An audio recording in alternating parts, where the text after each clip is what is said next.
Welcome back to my YouTube channel. My name is Jenna Redfield. Welcome to the Optimization Tool podcast. If you're listening on any podcast, today I have a special guest. This is Jennifer Salzman. She is a ADHD coach who focuses specifically on helping people in sobriety. So helping them quit alcohol or go on an alcohol-free journey. I personally don't drink alcohol, so that was why I started following her on TikTok. We became mutuals and we sort of see each other's content, but this is the first time we're actually meeting. Welcome to Yeah. my stuff. Thank you. Thanks so much for having me. I was just saying, it's so fun when you get to meet your mutuals in person. I was just saying, I've actually made some actual friends from TikTok, which is Yeah. crazy. I have a Yeah. friend, her name is Mackenzie. I went and visited her in LA. I have another friend who's also named Jenna, who I went to go visit in LA. So when I went to LA, I was like, who do I know in LA from TikTok? And I got Yeah. to actually meet them. So that was really fun. Very cool. So, how did you get started? What is your story? How did you get into ADHD coaching? How did you get into specifically niching down into the sobriety and the alcohol part of ADHD? I'd love to hear that story. So it's actually the opposite. I started as a sobriety coach. Oh, And when I got sober, and actually, I have to brag, today is my 4-year oh my anniversary of gosh, being alcohol free. congratulations. That's Yes, thank you. awesome. So it's a coincidence. I didn't even realize that until this morning. Yeah. So I quit drinking about 4 years ago, and I worked with a coach who helped me initially. And it was so transformative that I said, I want to do this. I want to help other people on their alcohol-free journey. And so I got certified as a coach and started working with people. And when I got sober, I was diagnosed with ADHD about 10, 11 years ago. I knew that there was a bit of a connection, but I never really researched it or spent time understanding why until I got sober. And I was doing the research, learning more about my ADHD and how it affected me now that I wasn't using alcohol to self-medicate Mhm. anymore, and started posting content about it. And the response that I got from people who are neurodivergent and struggling with a substance use disorder was overwhelming. And I said, wow, this is actually sort of an untapped niche almost, because there is a link, and some people who are sobriety coaches talk about it. Some people who are ADHD coaches talk about it, but that's sort of my bread and butter. Every time I would get online and talk about either symptoms that I've experienced or just research that I've done, it was crazy. There's so many of us out there. So that's how I started sobriety. I niched Mhm. down into ADHD. It wasn't really the other way around. I've actually found that that's actually true. As a lot of times people find that the niche connects to ADHD. It's a almost not a symptom, but it's there's a connection. And usually there's a reason that people struggle. Have you found that that's true? Is that people struggle more with sobriety because they're ADHDers? So there's kind of that link as well.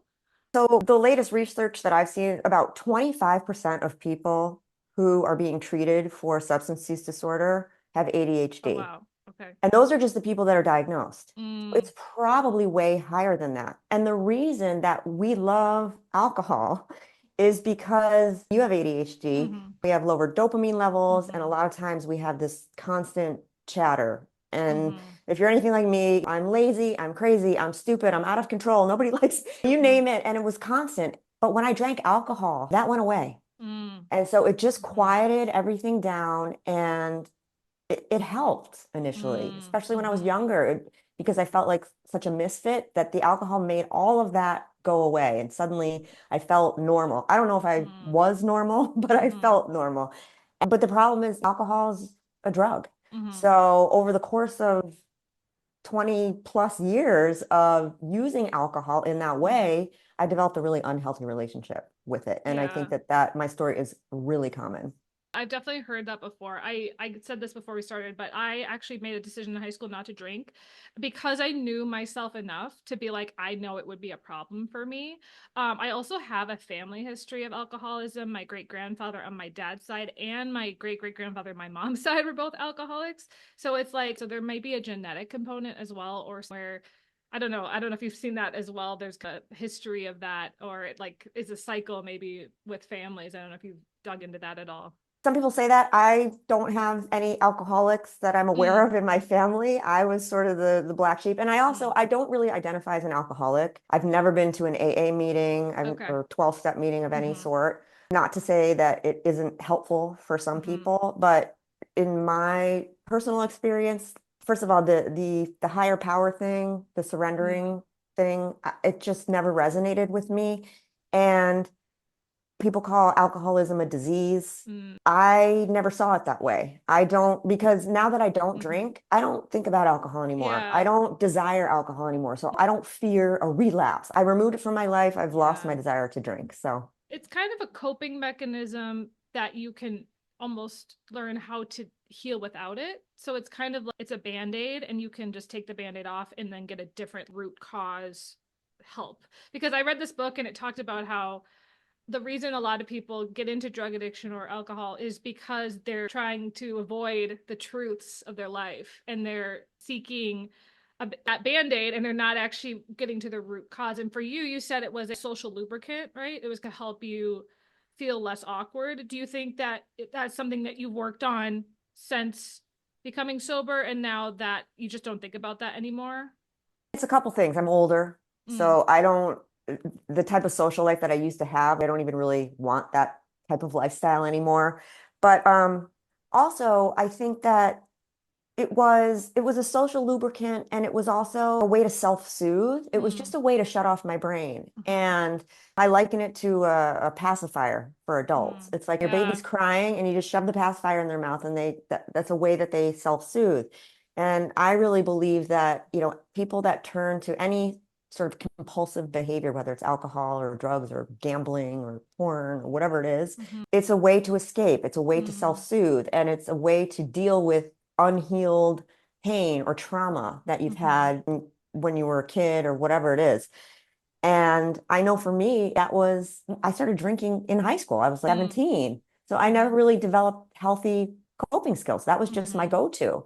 And I admire the fact that you just knew at a young age that it wasn't for you, because Yeah. sometimes I look back and I'm like, what if alcohol was not a part of my life? Because Mm, it was the common denominator in so many of the mhm, problems that I had, even though I thought it was helping. mhm. It just, the trade-offs were, it just added so many other Yeah. problems to my life. I just knew I had like an addictive personality. Like I knew that I could easily get into things and Mhm. I don't drink coffee either. So that's another thing is I never Wow. started drinking coffee. So I was like, I know if I start, I can't stop. So it's if I Yeah. don't start, it's easier to Yeah. stay off that track. And so I think for me that was just a decision I made and it's been interesting. So I think one of the things I want to talk about is specifically with ADHDers, why is it more prevalent? Is it just the shutting off? Is it the dopamine? What are some of the things that some of your clients tell you, or like why is it more prevalent in the ADHD community? Is it that addictive personality thing? What is it, addiction? Is it just coping? Like, what are the kind of reasons why people are get so much it's so much it seems like it's worse for ADHDers or it's more common. Well, all the things you just said, if you start, you can't stop. And Mhm. I think that we were talking about dopamine earlier. Mhm. I'm not a neuroscientist, Mhm. but in the research that I've done, we have lower levels of dopamine. And when you drink alcohol, it gives you this boost of dopamine. And so Mm. all of a sudden you feel like great. Mm. And it's also a numbing agent, so it Mm. helps to just dull the noise. Mhm. And so many of the clients that I work with, they're just like at the end of the day, they are just so hyped up, and so they Mhm. just need the alcohol to help them unwind and Mhm. relax.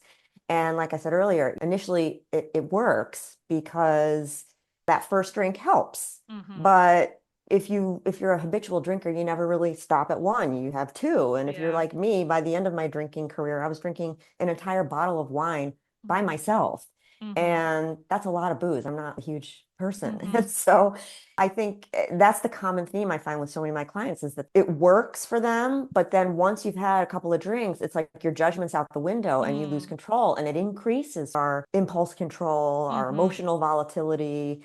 And so it's really common. And almost all of the clients that I work with, they say the same thing. It's just Mm. we're like this, and the Mhm. alcohol just lets us take a Mhm. breath. But unfortunately, it's really not a healthy coping strategy Yeah. because the Yeah. more you drink, the more you need to drink, and it's Yeah, just this vicious cycle for that sure.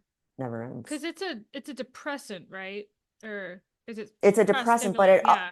but it Okay. has some of those stimulant Mhm. effects initially, but it is a Yeah. well-known depressant. So Yeah. that's why we think it gets us really hyped up to go Mhm. out and party and have a good time, but at the same time, it's Mhm. a depressant. So it's a pretty insidious drug. And it's So, legal. And it's the only yeah. drug that you have to Yeah. justify why you don't use it. And I'm interested from Exactly. your perspective Yeah. of not being a drinker, Mm-hmm. like people look at you funny. Like, Yeah, why? it's true. Well, so I've actually started going to this event locally. It's called Sauna and Sobriety, which is basically a sauna meetup, and they focus on like not drinking, which is like, so it's a sober event.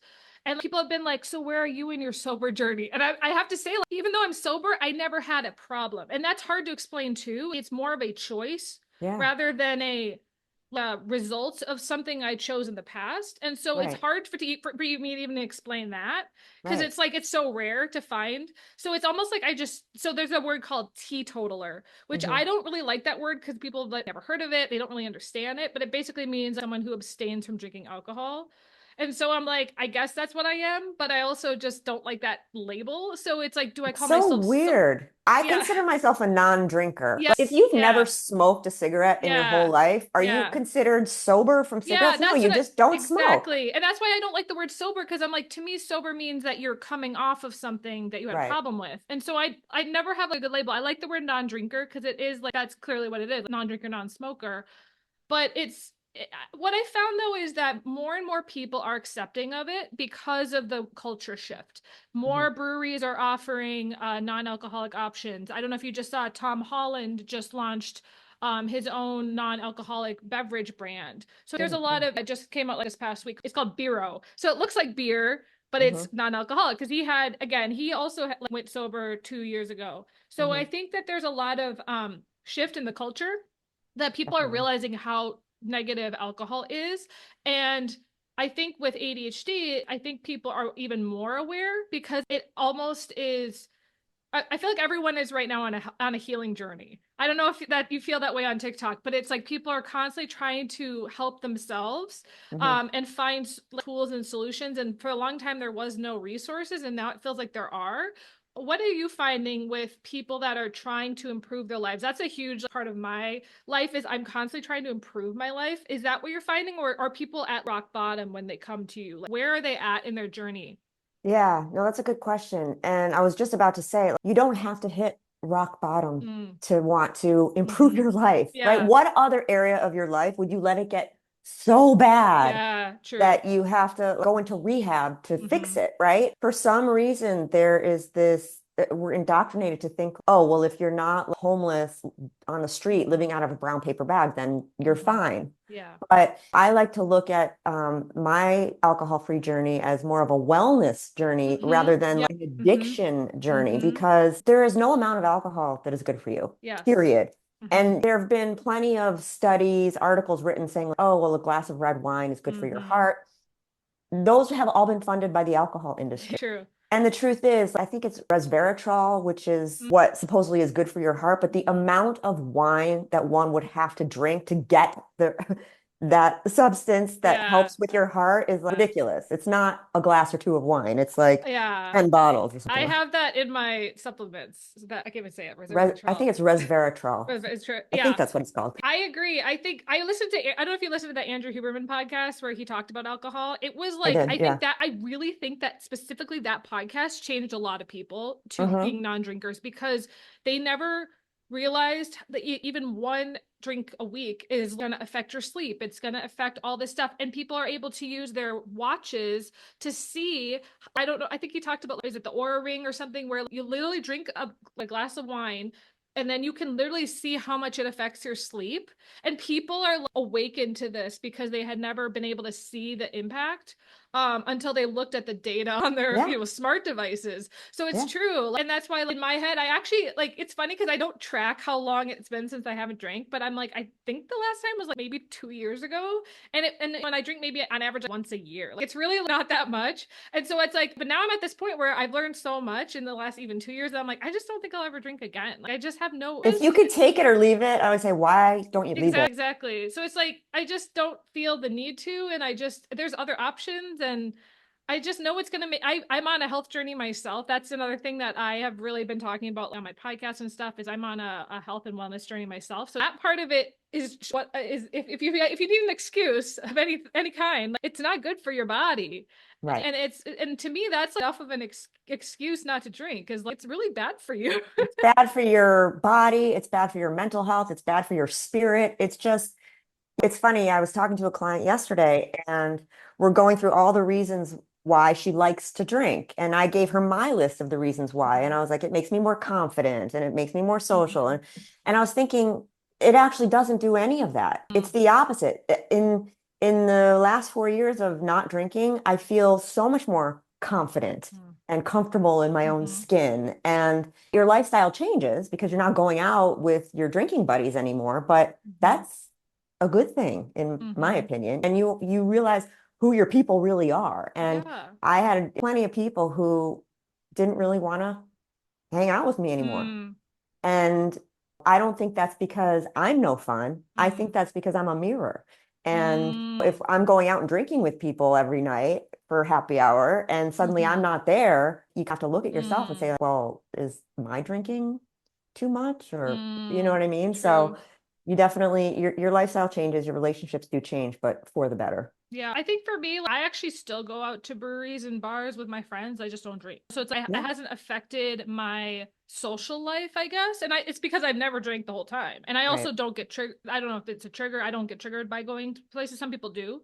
I just don't. And so for me, like I just get a kombucha or a water and that's how I spend Yeah. my night. But I think it really depends on. It's funny because I went to a college that also didn't allow drinking at all. You could get kicked off of campus. So it's I've kind of just been around people that haven't been drinking as well. So it's kind of interesting. I put myself in those situations where it's like most of my friends aren't big drinkers. So I feel like I curated my life in that way. But again, I think it would be hard when that's your whole lifestyle and it kind Yeah. of changes. So for your clients, what do you help them with, especially the ADHDers? Like, what like do you help them with tools? Is it deciding not to drink? They just decided that day, and they're like, I need help, support. Like, what do you do with them? So most of the people that I work with are still drinking, but they Mm. know that it's hurting more than it's helping. Mm-hmm. And so what I do with them, it's like a three-prong approach. So first we talk about what I just mentioned, understanding the real reasons behind why Mm-hmm. you're drinking and Mm-hmm. not believing everything you think.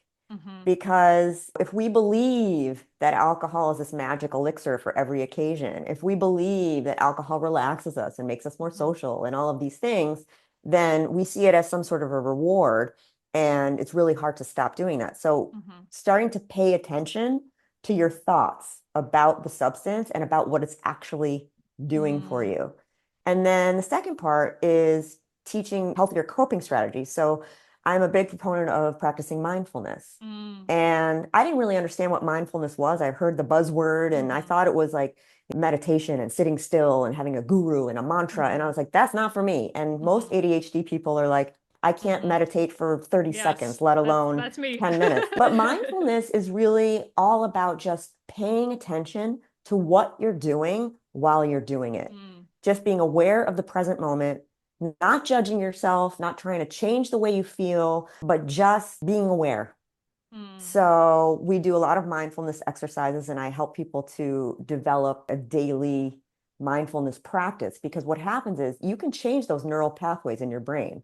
So if you're used to when you feel stressed or anxious, and the first thing you do is take a drink, instead of doing that, take a step back and pause because in between that trigger of you wanting to drink and taking the drink, there is a moment in between where you can Mm. take a step back, pause, take a breath, again, how you're feeling in the moment, realizing that that uneasy feeling will pass, to not judge yourself, to not try to change it, to really get used to that feeling of discomfort and changing your relationship with the discomfort and saying, you know what, I don't like the way I feel right now, but it's not going to last forever. And if I just wait 3 minutes, that craving is going to pass. Mm-hmm. And and so the more you do that, you're training your brain. My go-to is not alcohol. My Mm. go-to is to pause. And so you can train your brain to no longer crave alcohol Yeah. and to create a life that you don't need a substance.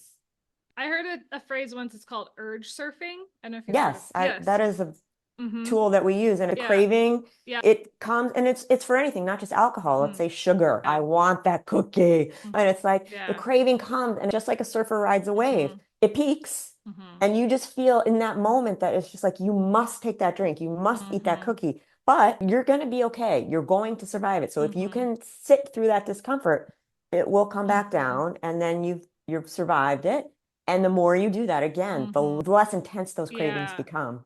I think the most important thing I've learned from my like journey in the last couple of years of what whether it's accepting ADHD and all the things that come with it is identity. So like, I think that's a big thing too, is an identity shift from being a drinker to a non-drinker, or like your identity as someone who is sober. How do people, is that like something that happened? Like, do you have to become that identity for it to stick? Have you found that? That's a really good question. And it's challenging Mm-hmm. because if somebody had said to me 4 years ago and a day ago that I would be in the position I'm in now Mm-hmm. as a mentor and a coach to help other people Mm-hmm. change their relationship with alcohol, and that I would have wellness brands Mm-hmm. approaching me to speak Mm-hmm. for them, I would have laughed in your face because I was a party girl and I wore it with a Mm-hmm. badge of honor and it was my identity. Mm-hmm. And I would brag about the fact how much I could drink and I'm a professional drinker and da da da Mm-hmm. da. And it's laughable. But changing the identity, it takes time to adjust to this new role. And that's why the first few days, weeks, months is hard Mm-hmm. because even though I knew that alcohol no longer was serving me and I did not want it in my life anymore. So who am I? Who am I? Mm-hmm. And it's taken me and I'm still learning every day new things about myself and becoming more comfortable with who I am, but just realizing that wasn't a real personality. That was a way of masking, really. I didn't accept who I was. I thought people didn't like me. I felt like a misfit. And Mm. so alcohol allowed me to mask. It was sort of the easy button. Mm. So in my sobriety, allowing myself to unmask and to Mm. be my weird self and accepting who I am and Mhm. having compassion for the way I move through the world, it's been a journey. And you can start saying I'm a non-drinker and work from there, but I Mm. think it's much easier to say, if for somebody who has been drinking for many years to say, I'm never drinking again, that's too Mm. scary. That's too long of a time, right? You Mhm. don't know. I've never Yeah. said that I'm never drinking again. I just know that I don't want to drink today. Mhm. And it was causing a lot of problems in my life. So Mhm. I've never said never again because Mm. I don't expect to. But yes, it's definitely a gradual shift in your mindset, in your Mm. identity, in the people you surround yourself with. It's all of those things. I think that's so true because I think that everything is goes back to your self confidence, your self esteem. I read this really good book and I actually interviewed the author because I loved it so much. It's called The Bug in Our Brain. And he talked about how like, your self esteem and what you believe about yourself is the foundation of everything. And I think a lot of people don't have a good foundation. And then also society's pressures and the shame that comes about when it comes to either not drinking, shame around that, or shame within yourself for knowing that you have a problem. Can you talk a little bit about that? I've talked a little bit about shame in the past because I think it is such a huge topic within the ADHD community Mhm. around this topic. Shame is a huge piece of it. Shame is what kept me from seeking help a lot Mm-hmm. earlier in my life. And I knew that I had a problem with drinking too much for 10 years. Mm-hmm. But once you say it out loud, Mm-hmm. oh, it's out there. And also 10 years ago, first of all, the social media was very different. There was no TikTok. I don't even know how long Instagram's been around, Yeah. but there weren't people like me out there Mm. speaking about this. Alcoholics Anonymous, Mm-hmm. you're not supposed to tell, and Yeah. it's all shame based. It's Mm. all shame based. And that was another Mm. problem that I had with it. It's like Interesting. you have a character defect Mm. and you're flawed and it's your Mm-hmm. fault and all of this stuff. And we already, especially if you have ADHD and you've received a lot of negative feedback throughout Mm-hmm. your life, we already are filled with shame about just who Mm-hmm. we are. And Yeah. then on top of it, if you add the substance misuse to it, what's wrong with me? And Mm. that was always every day I'm asking, what is wrong with me? Why can't I just be normal? And why can't I be a normal drinker? Why can't I be Mm. a normal thinker? Why can't I just be Mm-hmm. normal?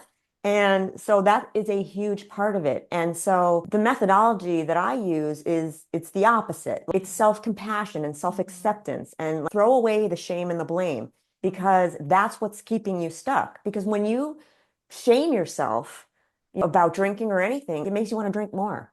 Mm. If I'm just True. beating myself up, telling myself I'm out of control and I'm a drunk Mm-hmm. and I'm all these things, I don't want to think those things. So Yeah. then I want to drink more. And it Lately, doesn't. I think I'm going through a little bit of a shopping addiction. myself, which is like I know it and then I feel shame, but then it's like I still go out and go buy more clothes. So it's like I've hit this point this week where I'm like, this needs to stop. Like, I need to actually really rein in everything and be like, why am I doing this? Why am I seeking this dopamine hit of getting a new outfit and feeling like I've been reflecting on why behind it. For a long time, it was just I felt like I wasn't pretty enough, all these things and all these. So it's just there's always a deeper reason why you get into something, especially with ADHD, or you get hyper focused on something. But I think for drinking, it also is addictive in and of itself. So it's a double whammy of like, you're seeking it, but it also keeps you physically addicted to it. Yeah, it's again, it's a way to self-soothe. And I used to deal with shopping addiction too. Like, I used to work in a corporate office, and on my lunch break, Mhm. I would go buy a Mhm. cute top. And in that moment, I'm like, oh, this so Yeah. I look so cute. And then Yeah. I throw it in my closet, Yeah. and I probably never wore it because it's like that instant hit, that instant gratification Mm-hmm. that feels good in the moment. Mm-hmm. So, like you just said, asking yourself, like, why am I doing this? Do Mm. I need this top? Where am I even going to wear it? Mm-hmm. What else could I spend this $50 on? Yeah.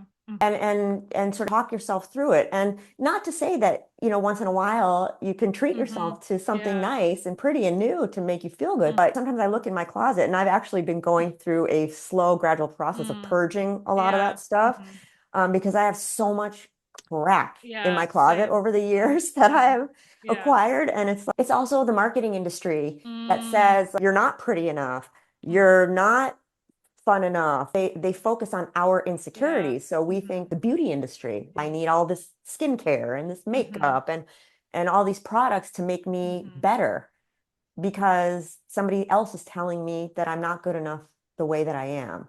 And I so yeah. understanding that helps I too. think that is such an important thing to talk about because that kind of hits on everything. The ADHD. I actually want to do a few episodes about how the ADHD industry has actually been targeting shame as well of like, you're not productive enough and you're not here's an app that will fix your ADHD and I'm like, no, that is Yeah, not what we need to be doing is making ADHD people feel more ashamed and sold on a product that is promising that it's going to fix them and right. and I'm a marketer so it's like I understand the inner workings of like, how to get people to do something but it's is it for a good cause it's like in essence you want to help yourself but at the same time is this just like a person trying to make money or is it actually really helping and that's a whole other rabbit hole to go down but I think about that a lot. What is the goal of self-improvement? What is the goal of self-help? And I think that's something that I think about a lot. What are your thoughts Hmm. on that at all? I don't know. It's funny. So I've seen a bunch of ads. I don't even know what the product is, what Mm-hmm. the company is, but it says you shouldn't feel ashamed that you're not productive. Mm. And I was like, I don't. But Yeah. now that you mention it, it triggers me every time I Yeah. see it. It's the Mm-hmm. same company, and they have a Mm-hmm. few ads like that. It's Yeah. totally shame-based, and it Yes. makes me feel very overwhelmed. And I'm like, oh my God, I guess I'm not as productive or Yeah. organized as I should be. Mm-hmm. And but like, I know this app isn't going to help because I've tried them all, Mm. and it's like it Mm-hmm. doesn't. I'm hoping that they're doing it for the right intent with good Yeah. intentions. But at the same time, yes, marketing, the key to good marketing Mm-hmm. is to focus on the pain point, True. right? And Yeah. so, especially for those of us who have ADHD, we got a lot of pain points and a Mm-hmm. lot of shame and a lot of Mm-hmm. insecurities. And so, and we are impulsive. Yes. So you see that ad pop up, and I'm like, Mm-hmm. God, I'm looking at my desk and it's a complete mess. Mm-hmm. And this app says that I shouldn't be ashamed, but it can help me. Mm-hmm. And so perhaps I will invest in that app, and Yeah. then it won't work for me. And then it Yeah. makes me feel worse. Exactly. It's like a cycle. It's a never-ending cycle. And I think that the more people try things, the worse it becomes because then they feel like they can never be fixed or they like it's just like constant. Like for me, I used to buy planners. I don't know if you ever bought like paper planners. I would never use them. And then I'd feel ashamed that I bought them because I'm wasting money and they expire because it's only for that year. So I've learned never buy a dated planner. Just do like a bullet journal because you can just that can last forever. You never have to like have it like, expire. So it's for me, I've learned also I just don't do well with paper products. I would rather just do it all online and I don't have to pay any money. So there's things I've learned about myself in this process of understanding ADHD in and of itself, as well as how I work and how my brain works that have helped me. And also I've now see through the BS of some of the ads because I'm like, that's just what you think. Like, and I actually teach a productivity framework that teaches you how to make your own framework, because you can't always follow somebody else's system. Yes. You have to make your own. And so when somebody promises that this will work for you, don't believe them, because it's everyone's brain is different. And so my whole motto is that you should Frankenstein your system. So you take pieces and parts from systems that work for you and build your own custom system. That's like my whole motto. But I think for a lot of people, they've just never been taught how to think for themselves. They have to follow somebody else's Yeah. teachings or something. And I'm like, well, Yeah. no, a lot of times, especially with ADHDers, that doesn't work, because Right. your brain is different. So Right. that's just my 2 cents on that. No, I love that. I love that because it's so very true. And with my clients as well, I tell them, I said, I'm not going to teach you how to be, I don't have any productivity hacks because I Yeah, don't know. My exactly. brain works one Mm-hmm. way, and like, you Yep. might look at the way I do Yep. things and think I'm Mm-hmm. completely insane, and that would never work for you, Yeah. but it works for me. Mm-hmm. So again, going back to the self-acceptance and learning these mindfulness practices and Mm-hmm. just having compassion, who I am, this is how my brain works. I can function in this society, Mm-hmm. but it doesn't necessarily, it's not going to provide me with the tools I need. Mm-hmm. So I have to accept who I am. I have to have compassion for myself and develop my own strategies that work for me.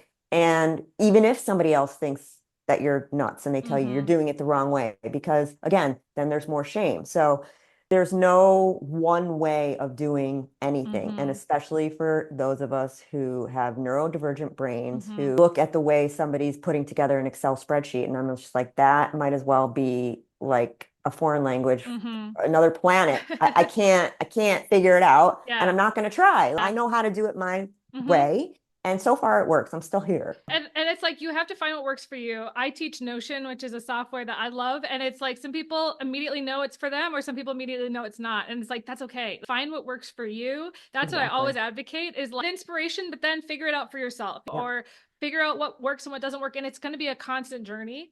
So I want to wrap this up. So how or one thing, how do people connect with you? I want to hear how they can reach out to you. And then also, is there any last pieces of advice that you give to people that are maybe starting their sober journey, or anything that you feel like we haven't talked about in our conversation?